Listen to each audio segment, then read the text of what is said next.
time we shut the account down. That's why you can't use it. You're going to have to come into the bank on the next business day and go through the account and make sure that we identify which transactions were yours and which transactions were in Spain. And it turned out that a few days before this, I had called to order some takeout food. And I said, "Can I use my credit card over the phone?" And they said, "Yeah, sure." And I wrote down, I said the number to them over the phone. And I'm pretty sure what happened is they wrote it down and didn't destroy it after they used it. And somebody must have swiped it and took it because that was the only sort of exposure that I would have had to, giving this credit card number away to somebody. Yeah, that's actually one of the most common ways that bank accounts, credit cards are compromised. Most people think, oh, it's online. Actually, the most common way is when you hand your card to a waiter. So Yes. you do have to be careful.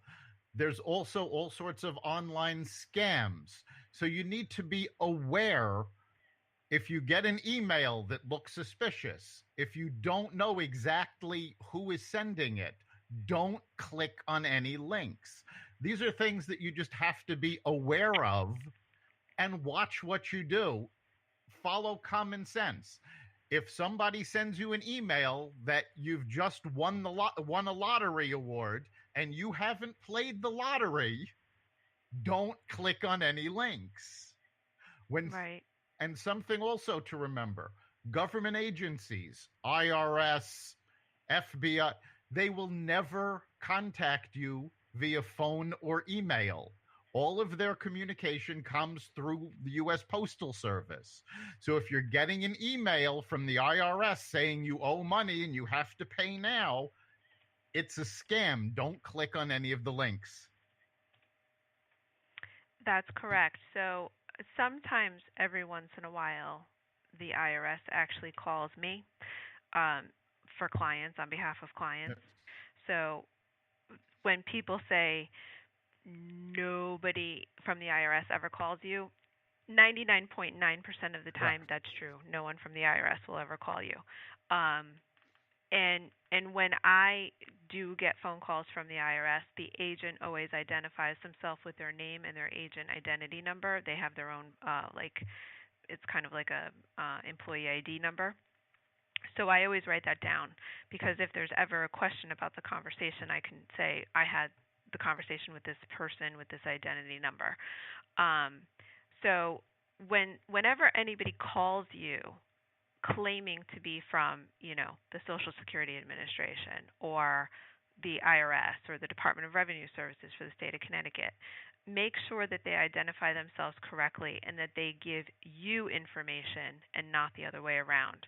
So you can always hang up and call them back, on a number that is public facing and say, I just got a phone call from this agent at this identity number. Can you make sure that this is verified and this is, a good conversation, not a bad one, and this is true, and these people are actually looking for me. So you can check people that way. It's the same way if anybody ever comes to your door and says, "Hi, I'm from Southern Connecticut Gas Company." Well, that's great, but I want to see your ID, your badge, and all that. And you can close the door, lock it, call Southern Connecticut Gas and say, "Listen, I got this guy on my front porch. Here's his employee identification number. Is this really one of your employees?" And if it's not, your next phone call should be 911. Absolutely. Great advice. We're hitting the end of our time. So, Chip, what do you think the big takeaway from today is? This is a lot of wonderful information. Starting out with the credit reports, monitoring that yourself, and really just putting together your own plan. And again, identitytheft.gov is a site that I went into today, and you reiterated a lot of things there. But that's a very, very comprehensive site. But obviously, it's really, really important to be as careful as you can guarding your Social Security, credit reports, and that kind of thing. So thanks for all the information. I hope there's a lot of people listening today. Yeah, I think the big takeaway for me was actually identitytheft.gov. There's so much information, it can take you through how to recover step by step. So if you're alert about what you're doing and something still happens, this is a great resource to help you recover. Theresa, if any of our listeners want to get a hold of you, want more information, how can they do that? They can call my cell phone, 203-814-0600. I give it out to everybody, or they can Google me. My last name is DeGray, DeGray. I'm the only Theresa DeGray in the state of Connecticut, and I come up about 1 million times on Google.